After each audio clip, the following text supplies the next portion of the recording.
Hello, good day, ladies and gentlemen. Welcome once again to Synergy Pathway TV, a place where we'll come to synergize in order to find solution to the many security problems confronting our dear nation, Nigeria. I am your host, Francis Gregory. Today, we'll be talking about the remote causes of insecurity in Nigeria. There is a report by Trust TV that I want you to listen to. We will come back to analyze what this report portends for our insecurity in this great nation of ours. Let us watch. We'll be back. Nigeria may be staring at a quiet economic crisis. In 2025, several key ministries received zero or near zero capital releases, despite the National Assembly approving hundreds of billions of naira for projects. On paper, the money exists. In reality, however, it never arrived, and the gap between approval and release could slow growth, stall infrastructure, and weaken public services. Let's break it all down. The 2025 budget contained major promises: 20,000 houses under the Renewed Hope housing agenda, massive ICT investments, 3,573 constituency projects worth around 653.19 billion naira, 1,972 senatorial projects valued at 444.04 billion naira. But capital funding, the part that builds roads, hospitals, rail lines, and housing, largely did not flow. The part that built the roads, railway, health sector, largely did not receive anything. And today, me and you will come here and said there is insecurity in the land. Let us watch. The numbers are stacked. The Ministry of Health and Social Welfare received just 36 million naira out of 218 billion naira approved for capital projects. That's 0.0165% of the total sum. Of the whole federation of over 200 million people, only 36 million naira, an amount that is not even enough to equip one hospital. Not even up to 1% of what was appropriated for health sector that was released in 2025. And we say there is insecurity in the land. Why would there be insecurity? The Ministry of Transportation, on the other hand, got 2.57 billion naira from an approved 256.73 billion naira, roughly 1% of the total. The other day, I was invited to AIT on their flagship program, Kakaki, to discuss about one chance menace in Abuja. The federal government only released 1% of what was allocated to transportation in the whole federation in Nigeria. And we talk about insecurity in the transport sector. We talk about one chance insecurity in the transport sector. Look at the whole money that was appropriated for the transport sector in Nigeria. 273 billion was appropriated for the transportation sector in the year 2025. And only 1% was released for that ministry to do their job. And you are saying there is one chance menace in the city of Abuja. I'm just still laughing. Elsewhere, the Ministry of Women Affairs received 394.8 million naira out of 89.8 billion naira. The Ministry of Marine and Blue Economy got 202 million naira from 3.5 billion naira. That is about 1.7% of the total sum. The Ministry of Interior, it reportedly received zero capital releases in both 2024 and 2025. The Ministry of Housing also recorded zero releases for most of its fiscal year, though an authority to incur of about 23 billion naira was reportedly issued in late December. And we are here discussing about insecurity. In simple terms, ministries, departments, and agencies of government were told they had money, but they could not spend it. At budget defense sessions, agencies admitted they could not execute projects because cash was not released. The Accountant General of the Federation told lawmakers that funds can only be disbursed when they become available. He also pointed out that the old Ways and Means financing method is no longer in use. That means ministries cannot rely on the central bank for overdrafts to fill the gaps. But here's a deeper concern. If capital spending stalls, development stalls. Capital expenditure is what drives construction, manufacturing, job creation, and supply chains. When it drops, growth slows down. If only 30% of capital spending was implemented, the big question is, where did the rest of the money go? Where did the rest of the money go? That is a rhetorical question, because you and I know where they went. You understand? In the midst of all this budget analysis and all this funding and everything, loans were still taken in the name of financing our budget. International loan, local loan. Local contractors are not being paid. Where is the money? If only 30% was implemented, I don't think we will be where we are today. If only 30%, in other words, all the money released was not up to 30% of the entire budget. The government has asked ministries, departments, and agencies to roll over 70% of the 2025 capital project into 2026. Analyze it and make it clear. They have been order FDA to roll over 70% of 2025 capital budget to 2020 into 2026. And whereas you have a budget for 2026 running to the tune of 58.7 trillion naira. Borrowing and everything is still included. We'll talk about insecurity. Meanwhile, President Bola Ahmed Tinubu proposed a 43.56 trillion naira appropriation bill to harmonize the 2024 and 2025 budgets. The intention is to reset the framework and consolidate emergency spending. But analysts argue that repeated rollovers weaken credibility of the system. Projects are announced one year and then postponed the next. Infrastructure timelines continue to get stretched. Costs rises, investors lose their confidence.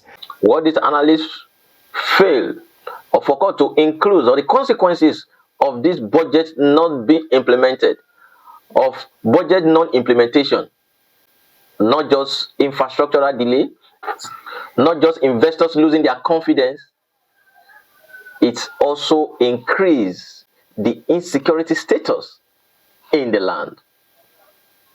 The insecurity, because if all these things are not done, people are pushed to do what they're not supposed to do. Also a structural problem. Some revenue generating agencies retain significant funds due to laws establishing them. Meanwhile, social sectors like health, agriculture, and education depend entirely on what is released through the budget office. The imbalance is clear and obvious at a time of rising debt servicing costs, inflationary pressures, and fiscal strain. Underfunding capital projects sends the wrong signal. No country grows by starving infrastructure. No economy expands without investment.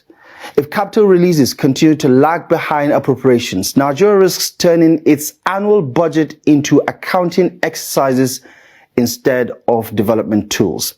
And when capital spending disappears, so do jobs, roads, housing, and opportunity. Now, the numbers tell the story.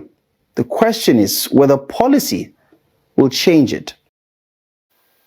When all these things happen, where does it drive to? Simple: insecurity. No jobs, no good road, no opportunities. What else do you want an idle man to do? This, and among other things, are what we call in insurance the remote cause of a loss. Everything that was just been analyzed by the Trust TV are all the remote indices of insecurity in Nigeria. Look at what is happening everywhere now. Look, go to Edo State. Go to Edo State, my own state. You cannot, right now, you are not even safe in your home. We are discussing about you traveling and you can be taken on the road. Even in your home right now, you are not safe. They can come in and take you and heavy ransom is requested. That is how bad it is right now. I remember when the senator representing me, Senator Adam Oshomole, when he was coming in for the second tenure, it was very easy for that man to win in all the 18 local governments in Edo State. Why? Because during his first tenure, he came and said, I am going to do this, I am going to do that in your own local government. This man came back after 4 years to use those same things that he said was going to do to campaign. And it was just a smooth ride. It is easy for you to trust such a person because he said, I am going to do A and B. He did them before he came back to ask for your vote again. There was no hassle. So I'm surprised to see politicians running up and down, trying to promulgate laws that will secure them coming back. It is very simple. You go home and do your work. The people will be very happy to vote for you again. Now they know they will lose because nothing was being done. Nothing has been done. Nothing is being done. I was very on the honest bunch that I watched. I feel so sorry for my brother Sheilo. He was trying so emphatically to present this government in a good light.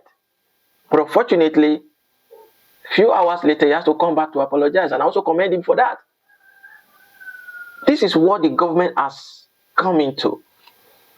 And I think the President Bola Ahmed Tinubu, from the things I know about him, I still find it difficult to believe that he knows what the people are going through. Today, I find it difficult to believe that he knows what the people are going through and is deliberately making people to go through this harrowing suffering. Insecurity everywhere. I still find it difficult to believe because I remember the encounter I had with him personally, just between me and him while he was governor of Lagos State. Then I was living in Dauphin Estate. He just drove down by himself, just one G-Wagon. And he just read down where I was standing. There was a canal that was being built in the estate then, and there was this mosque and church on that canal. And there was a lot of debate whether the government want to demolish the religious outfits. But there was, when it comes to religion in Nigeria, it's a big issue. He was asking me, what do I think? As a resident in the estate. I told him what I think. I said, sir, if you do it like this, I believe there will be peace. He was there alone, feeling the pulse of the people. Now, he was a governor. I don't think the SSA will give him the room for him to go around and see for himself what the people are going through. I still find it very difficult to believe that Mr. President knows what the people are going through. Because I don't see him as somebody that will be happy to see everybody suffering. On the very first day he entered power and everything changed. The subsidy that was being enjoyed by every Nigerian, a very few individuals were taking the money, and because of that, he has to scrap the subsidy and use the money for a better venture. People ride with him. They said, okay, let us do it that way. But unfortunately for the people, he took the money out. Fuel that was 1,100 and something naira, it went to almost 1,000 naira, 700, 800. And just imagine the astronomical increase in everything. All you just sleep today, tomorrow you wake up, what you bought 100 naira today is now 1,000 naira tomorrow. And that is how everything increased in all sectors, from transportation to accommodation to feeding to education. Everything just increased. And we believe that the government was going to do something about it in the near future. But the only thing we can say that the government has done about it was to take that money out and give it to another few individuals that are eating the money. In the name of governors, in the name of senators, in the name of House of Rep. I believe the president should ask them, what are you doing with this money? Yes, we know the revenue allocation has increased astronomically, but are the people feeling the pinch? These are the things that are giving room for insecurity, sir. Mr. President, election is coming. I don't know if you will see this message, but let me talk to you. You have once spoken to me directly before. And I told you what I feel.